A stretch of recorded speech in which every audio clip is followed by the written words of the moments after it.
ಎಲ್ರಿಗೂ ನಮಸ್ಕಾರ.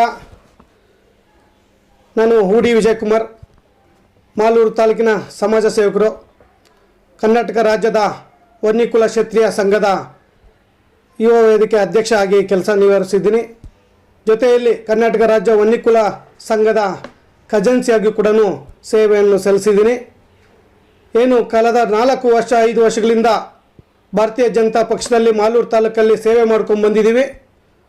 ನಮ್ಮ ಇಡೀ ಜನಾಂಗದಲ್ಲಿ, ಇಡೀ ರಾಜ್ಯದಲ್ಲಿ 30-35 ಲಕ್ಷ ಜನ ಇದ್ದರೂ ಕೂಡ ಇದುವರೆಗೂ ಒಬ್ಬರು ಶಾಸಕರು ಕೂಡ ಇಲ್ಲ, ಒಬ್ಬರು MLC ಕೂಡ ಇಲ್ಲ, ಒಬ್ಬರು MP ಕೂಡ ಇಲ್ಲ, ಒಂದು ನಿಗಮ ಮಂಡಳಿ ಕೂಡ ಇಲ್ಲ. ಆ ಒಂದು ವಿಚಾರವಾಗಿ ನಮ್ಮ ಒಂದು ಜನಾಂಗದಲ್ಲಿ ಯಾರಾದರೂ ಒಬ್ಬರನ್ನ ಶಾಸಕರು ಮಾಡಬೇಕು ಅಂಥೇಳಿ ನಮ್ಮ ಒಂದು ಹೋರಾಟ ಇತ್ತು. ಆಗ ನಮ್ಮ ಜನಾಂಗದ ಮುಖಂಡರುಗಳೆಲ್ಲರೂ ಮಾಲೂರು ತಾಲೂಕಲ್ಲಿ ತಾವು ಸ್ಪರ್ಧೆ ಮಾಡಬೇಕು ಅಂತ ತಿಳಿಸಿದಾಗ ನಾನು ಕಳೆದ 5 ವರ್ಷಗಳಿಂದ ಅಲ್ಲಿ ಕೆಲಸ ಮಾಡ್ಕೊಂಡು ಬಂದಿದ್ದೆ. ಆದರೂ ಕೂಡ ಜನ ಇವತ್ತು ನಮಗೆ ಸತತವಾಗಿ ಕೆಲಸ ಮಾಡಿದ್ದಕ್ಕೆ ಗುರ್ಸಂತ ಕೆಲಸ ಮಾಡಿದರು. ಏನು ಭಾರತೀಯ ಜನತಾ ಪಕ್ಷದಲ್ಲಿ ನಾವು ನಿರಂತರವಾಗಿ ಸಾಮಾನ್ಯ ಕಾರ್ಯಕರ್ತನಾಗಿ ಕೆಲಸ ಮಾಡ್ಕೊಂಡು ಬಂದಿದ್ದೆ.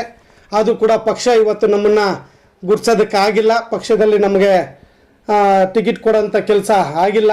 ಅದಕ್ಕೆ ಮುಖ್ಯ ಕಾರಣ ಆದಂಥವರು ಡಾಕ್ಟರ್ ಸುಧಾಕರ್ ಅವರು. ಡಾಕ್ಟರ್ ಸುಧಾಕರ್ ಅವರು ನೇಚರ್ ಯಾವ ಥರ ಅಂತಂದರೆ, ಸಾಮಾನ್ಯ ಜನಾಂಗದವರಾಗಿರ್ಬೋದು, ಈ ಬ್ಯಾಕ್ವರ್ಡ್ ಜನಾಂಗದವರಾಗಿರ್ಬೋದು, OBC ಜನಾಂಗದವರಾಗಿರ್ಬೋದು, SC ST ಜನಾಂಗದವರಾಗಿರ್ಬೋದು, ಇಂಥವ್ರನ್ನ ಕಂಡ್ರೆ ಆ ಮನುಷ್ಯನಿಗೆ ಆಗೋದೇ ಇಲ್ಲ, ಹತ್ರಗೂ ಕೂಡ ಬಿಟ್ಕೊಳ್ಳಲ್ಲ ಅಂತ ಆ ಮನುಷ್ಯ. ಹಾಗಾಗಿ ನಮಗೆ ಈ ಒಂದು ಟಿಕೆಟ್ ತಪ್ಪಿಸೋದ್ರಲ್ಲಿ ಪ್ರಮುಖವಾಗಿ ಪಾತ್ರ ವಹಿಸಿದಂಥವರು ಡಾಕ್ಟರ್ ಸುಧಾಕರ್ ಅವರು. ಕಳೆದ ಏನು ಒಂದು ಚುನಾವಣೆಯಲ್ಲಿ ಅರೆ ಬ್ರಹ್ಮ ಬಂದರೆ ಕೂಡ ಚಿಕ್ಕಬಳ್ಳಾಪುರ ಡಾಕ್ಟರ್ ಸುಧಾಕರ್ನ ಸೋಲ್ಸೋಕ್ಕಾಗಲ್ಲ ಅಂತೇಳ್ಬಿಟ್ಟು ಮಾತಾಡ್ತಾಯಿದ್ರು. ಅದೇ ಭ್ರಮೆಯಲ್ಲಿ ಕೂಡ ಆ ಮನುಷ್ಯ ಇದ್ದ. ಆದರೆ ಚಿಕ್ಕಬಳ್ಳಾಪುರ ಜನ ಅವರಿಗೆ ಪಾಠ ಕಲಿಸೋಂಥ ಕೆಲಸ, ತಕ್ಕ ಪಾಠ ಕಲಿಸಿದ್ರು, ಉತ್ತರ ಕೂಡ ಕೊಟ್ಟರು. ದುಡ್ಡು ಮುಖ್ಯ ಅಲ್ಲ, ಜನರ ಪ್ರೀತಿ ವಿಶ್ವಾಸ ಮುಖ್ಯ. ನಮಗೆ ನಮ್ಮ ಒಂದು ಕಷ್ಟ ಸುಖಕ್ಕೆ ಯಾರು ಸ್ಪಂದಿಸ್ತಾರೋ ಅಂಥ ವ್ಯಕ್ತಿ ಬೇಕು ಅಂತೇಳಿ ಒಬ್ಬ ಸಾಮಾನ್ಯ ವ್ಯಕ್ತಿನ ಪ್ರದೀಪ್ ಈಶ್ವರ್ ಅನ್ನೋರನ್ನ ಶಾಸಕರಾಗಿ ಮಾಡಿಕೊಂಡ್ರು ಜನ. ಯಾರು ಕೂಡ ಊಹಿಸಲು ಇರಲಿಲ್ಲ, ಯಾರು ಕೂಡ ಅಂದ್ಕೊಂಡು ಇರಲಿಲ್ಲ. ಜನ ತೀರ್ಮಾನ ಮಾಡಿದ್ರೆ ಯಾವ ರೀತಿ ಉತ್ತರ ಕೊಡ್ತಾರೆ ಅನ್ನೋದಕ್ಕೆ ಇದೇ ಮುಖ್ಯವಾಗಿ ಸಾಕ್ಷಿ. ಹಾಗಾಗಿ ಏನಿವತ್ತು ಮತ್ತೆ ಚಿಕ್ಕಬಳ್ಳಾಪುರ ಲೋಕಸಭಾ ಕ್ಷೇತ್ರದಲ್ಲಿ MP ಒಂದು ಚುನಾವಣೆಗೆ ಸ್ಪರ್ಧಿಸ್ತಾ ಇದ್ದಾರೆ. ಗೋ ಬ್ಯಾಕ್ ಸುಧಾಕರ್ ಅಂತ ಇಡೀ ಜಿಲ್ಲೆಯಲ್ಲಿ ನಮ್ಮ ಚಿಕ್ಕಬಳ್ಳಾಪುರ ವಿಧಾನಸಭೆ MP ಕ್ಷೇತ್ರದಲ್ಲಿ ಕರೀತಾ ಇದ್ರೆ ಕೂಡ ಪಕ್ಷದ ಕಾರ್ಯಕರ್ತರು, ಭಾರತೀಯ ಜನತಾ ಪಕ್ಷದ ಕಾರ್ಯಕರ್ತರು ಗೋ ಬ್ಯಾಕ್ ಸುಧಾಕರ್ ಅಂತ ಹೇಳಿದ್ರು ಕೂಡ ಅಂಥ ಒಂದು ವ್ಯಕ್ತಿಗೆ ಚುನಾವಣೆಯಲ್ಲಿ ಟಿಕೆಟ್ ಕೊಟ್ಟಿದ್ದಾರೆ.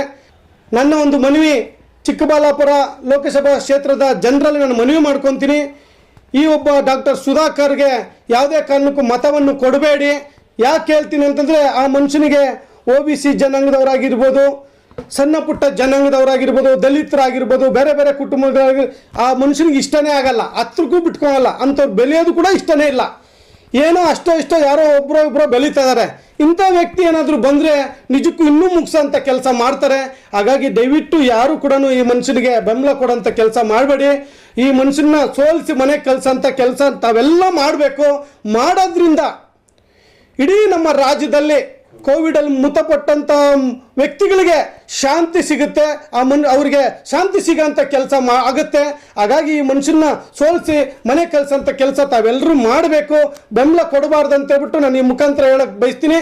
ಪ್ರತಿಯೊಬ್ಬರು ಕೂಡ ನಮ್ಮ ಏನು ಒಂದು ವಿಧಾನಸಭಾ ಕ್ಷೇತ್ರದಲ್ಲಿ ಬಲಿಷ್ಠವಾಗಿರುವಂಥ ಕಮ್ಯುನಿಟಿಗಳು ಇದ್ದಾವೆ. ಅದರಲ್ಲಿ ಗೌಡ ಕಮ್ಯುನಿಟಿಯವರು ಬಲಿಷ್ಠವಾಗಿದ್ರು ಕೂಡ ಅವ್ರನ್ನೂ ಕೂಡ ಈ ಮನುಷ್ಯ ಹತ್ರಕ್ಕೆ ಬಿಟ್ಕೊಳ್ಳಲ್ಲ. ಅದರಲ್ಲಿ ಯಾರೋ ಕೆಲವರು ಬಲಿಷ್ಠರನ್ನ ಬಿಟ್ಕೊತಾರೆ ಹೊತ್ತು ಸಣ್ಣ ಪುಟ್ಟ ಬಡವರು ಯಾರಿದಾರೋ ಅಂಥವ್ರನ್ನೆಲ್ಲ ಹತ್ರಗೂ ಸೇರಿಸಲ್ಲ ಈ ಮನುಷ್ಯ. ಹಾಗಾಗಿ ದಯವಿಟ್ಟು ನಾನು ತಮ್ಮಲ್ಲಿ ಎಲ್ಲರಲ್ಲೂ ಮನವಿ ಮಾಡ್ಕೊತೀನಿ, ಈ ಮನುಷ್ಯನಿಗೆ ಮತವನ್ನು ಕೊಡಬೇಡಿ, ಅದನ್ನ ಸೋಲಿಸಿ ಮತ್ತೆ ಮನೆಗೆ ಕಳಿಸೋಂಥ ಕೆಲಸ ತಾವೆಲ್ಲ ಮಾಡಬೇಕಂತ ತಮ್ಮಲ್ಲಿ ನಾನು ಮನವಿ ಮಾಡ್ಕೊತೀನಿ. ಪ್ರತಿಯೊಂದು ಕ್ಷೇತ್ರದಲ್ಲಿ ಕೂಡ ನಾವು ಕೂಡ ಬಂದು ಪ್ರಚಾರಕ್ಕೆ ನಾವು ಕೂಡ ಬೆಂಬಲ ಕೊಡೋಂಥ ಕೆಲಸ ಮಾಡ್ತೀವಿ. ಅಲ್ಲಲ್ಲಿ ನಮ್ಮ ಜನಾಂಗ ಆಗಿರ್ಬೋದು, OBC ಜನಾಂಗದವ್ರನ್ನೆಲ್ಲ ಒಟ್ಟುಗೂಡಿಸಿ ಒಂದು ಸಭೆಗಳ ಮುಖಾಂತರ ಅವ್ರನ್ನ ಮನೆ ಕಳಿಸೋಂಥ ಕೆಲಸ ನಾವೆಲ್ಲ ಮಾಡೋಣ ಅಂತ ಈ ಮುಖಾಂತರ ಹೇಳಕ್ಕೆ ಬಯಸ್ತೀನಿ.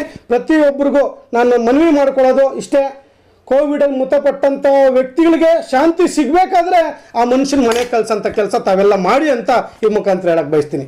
ಧನ್ಯವಾದಗಳು.